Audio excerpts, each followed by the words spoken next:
This video is about how I'm doing 5 years post my diagnosis and what has changed.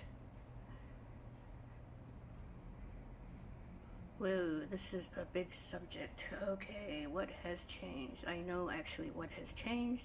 I've actually was doing pretty good, but this summer I was hit with a ton of stress. Specifically, my mother had some problems. She got also diagnosed with Parkinson's, and she now has some mild dementia type issues. Won't go into that too much at this point, but that obviously affected me and my Parkinson's. You might have noticed if you're a viewer from a long time ago, well, not too long ago, but I haven't been in a lot of videos, and that's because I kind of feel a little bit self-conscious because I've gained a lot of weight due to the stress of helping my mother. We're like a small family in the United States. My family's originally from Trinidad. Both my parents are from Trinidad, so we don't have any relatives here. I grew up in London, England, and again, I don't have any relatives here. It's just me, my mother, and my sister. So my sister did come to visit, but she is not around to help my mother. So now I'm helping my mother. I have Parkinson's, and she has Parkinson's now. And if you want to see a video of my mother, you can, there's one on this channel, and I think you can tell she kind of has Parkinson's. She didn't really want to deal with it too much. But what does it mean that my Parkinson's is worse? Well, definitely everyone knows stress affects Parkinson's, and it really does affect it. Right now, because of the move-in, I've moved my mother, I've moved, now we're living together, and I went through a lot this summer. That's why there was no videos.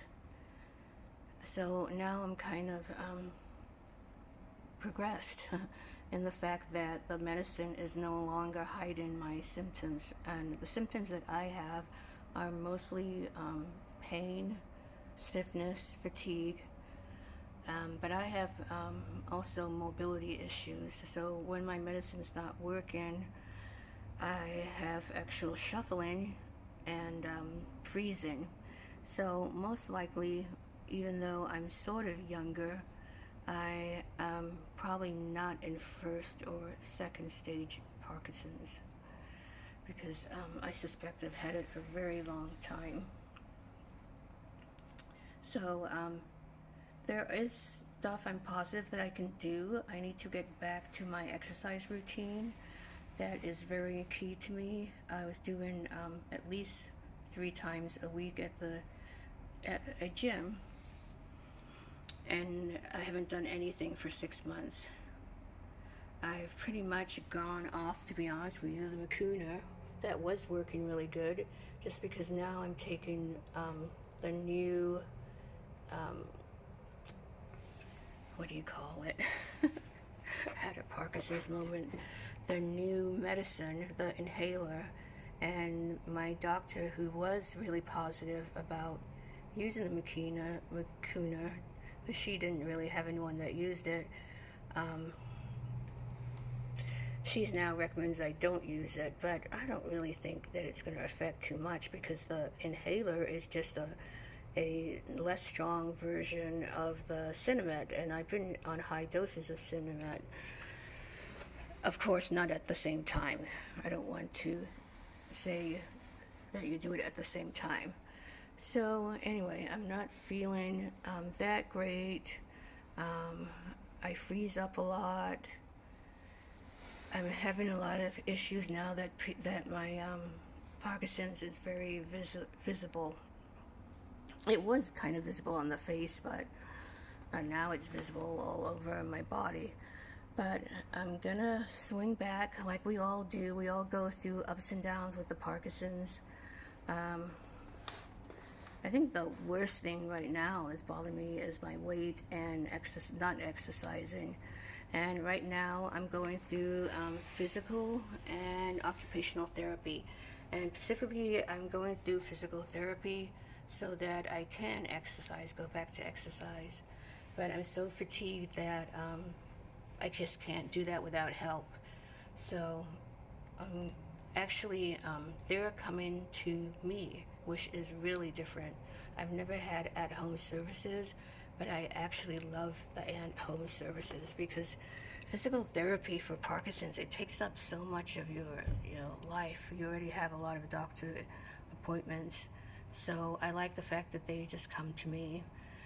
Also, I have occupational therapy. That's supposed to be helping me adapt to my new space that I moved into with my mother.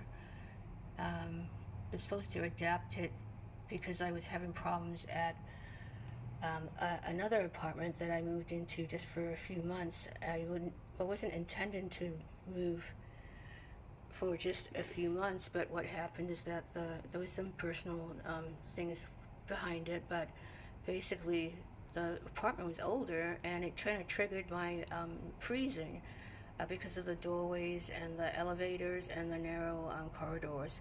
So I'm in another apartment, but it's like my old apartment where I lived in the house for like 8 years, where everything's open plan, and that makes it a lot easier for me. So that's about it. I just wanted to give you an update for those that are interested at where I'm at, and I will do a video of be more specific about how my Parkinson's has changed in the past 5 years for anyone that is just learning about Parkinson's.